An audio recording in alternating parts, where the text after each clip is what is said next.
Hey guys, welcome back. So it's the same day, part two of my near death experience.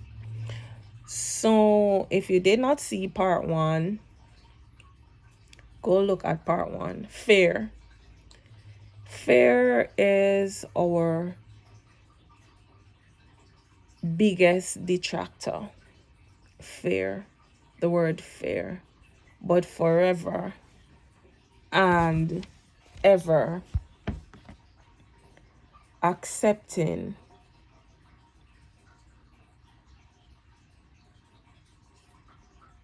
what your situation is and how you're going to pull through. Fear can damage this. So we owned a property in Greater Portmore. We owned our own home in Greater Portmore. So after the shooting incident, I left off where we were at the police station. We called the guy mom, he came, and the whole works. Immediately, we decided that we had to move away from our own home. So after we calmed down and got the authorization or the okay to drive the vehicle with the shattered glass in it, they advised us to get the glass cleaned out and then we could drive the vehicle away, which we did. They helped us to remove the shattered glass, and I didn't feel like I needed medical attention. I was so numb, like really numb. So the police, or a few police, escorted us to our home in Greater Portmore, and we packed, because if someone come to shoot after you, someone come to kill you and realize you're not dead, you don't know what's gonna happen. So they accompanied us to Greater Portmore, told us to pack what we could pack and leave for a short while. So we did that. We packed our stuff, which was basically clothing and other necessities that we would need. And we went to the nursery, got our son, and we headed to the country. And listen, God brought us safely to the country, where we had to reach out to our jobs prospectively to let them know that we had to take some time off. We couldn't say if it was a week or 2 weeks, but we had to take some time off due to some emergency. And we went into the country. I could not sleep the night. My son, the first night, was terrified. He was with us, but he was bawling. Bawling. Uncontrollably, he was crying. We were in the country for at least 5 days. I still could not sleep, so I had to seek medical help. And not being able to sleep for 5 days, it was tough, but I managed to pull through. God was with me, and went to get medical help. And I remember they gave me 2 injections and some medication. And I know I went home, and it was late that night. I know I was told that I fell asleep. I think I dealt with it different than how my ex-husband dealt with it, because men, I think they suppress their feelings, they hold back their feelings, but I was able to express mine, especially to immediate family members. So we were away for at least 2 weeks. Then we decided, here what, we have to get back to our daily lives. We have to get back to work. It took a while for my sleep pattern to really get back, but my son was fine after the first night.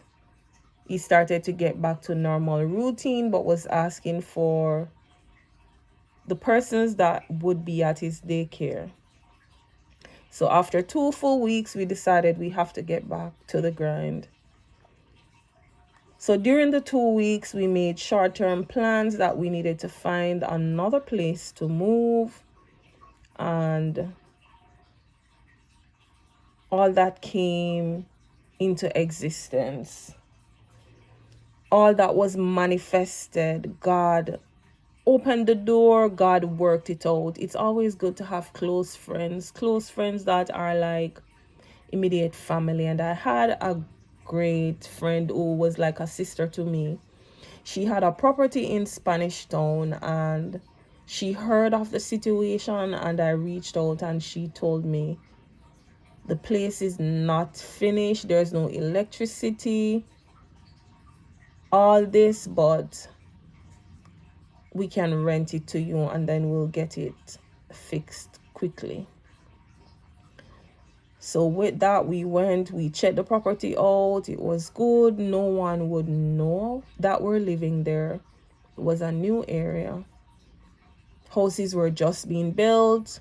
Few persons had just started moving in, but this was not finished. And by the time we got to Kingston, she did go and set up for electricity and water to be on the property by a certain time. So after 2 weeks, we were out in the country. We headed back to Greater Portmore. When we got to Greater Portmore, we were told by the cops, which told us to check in once we came, not to go to the property by ourselves, because our neighbors who heard of the situation had reached out to the cops to tell them that the guy kept coming to the area, like to see if we were there. So we got back into Kingston, got back into Portmore, got police escort and got a moving truck, and we went and moved out of our own home. And the cops escorted us to this new property, and all this transpired during the day. We went, and in a day we were able to move everything out, and we took up new residence in a friend's home. She had planned on renting it, but I guess it was not ready for renting, but we had to move in. Moved in without curtains, all the works, but that didn't even faze me. I was just happy I didn't have to go back and lay my head in that house because I was still traumatized. Long story short, where I was working, we ended up putting up the house for sale, and long term we ended up selling the property. So we literally just had to pack up shop and left, and we went and started life elsewhere. But through it all, manifestation was a big mantra for me. Fear was still over me because this guy knew where we both worked.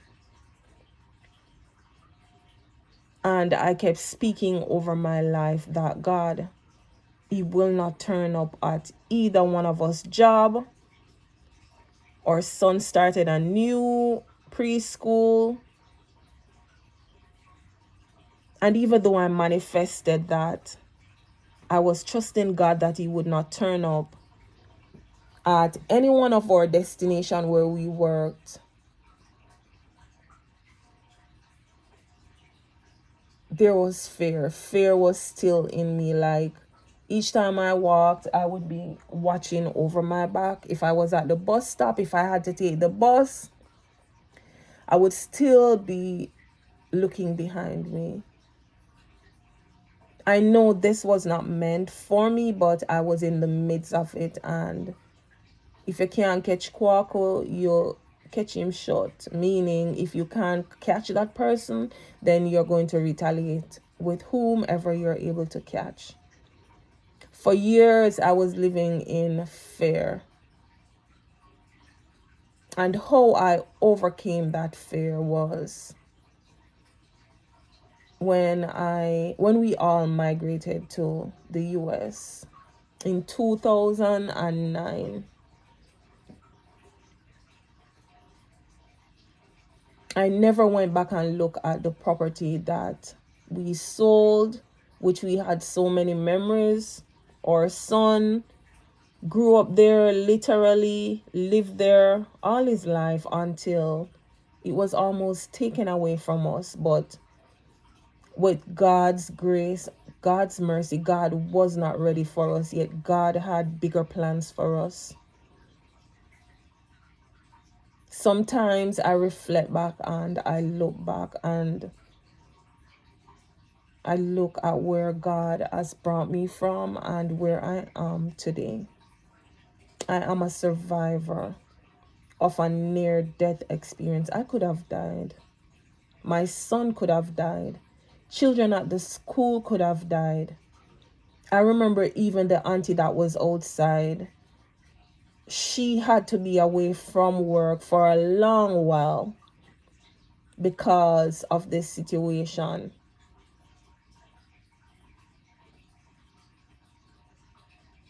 And for years before we even migrated to the US, we heard this guy was still always searching for us.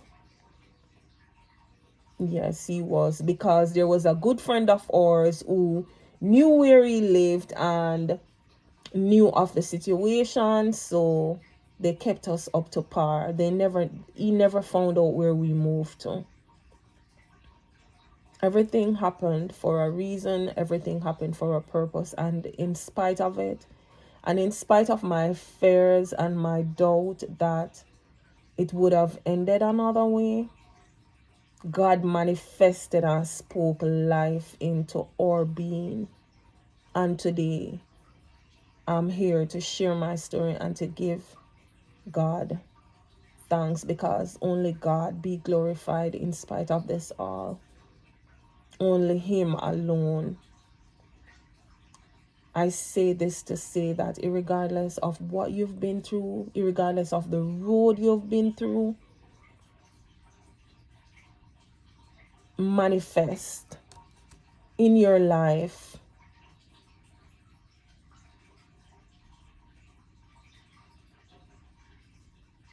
where and what and how you see things pushing through for your life. Manifest what you want for your life. Don't manifest for others. Manifest and live in your manifestation, because your manifestation has a cause. So even when defeat and fear comes knocking at your door, just manifest and speak life. Speak life into fear. Speak life into doubt. Speak life in the atmosphere.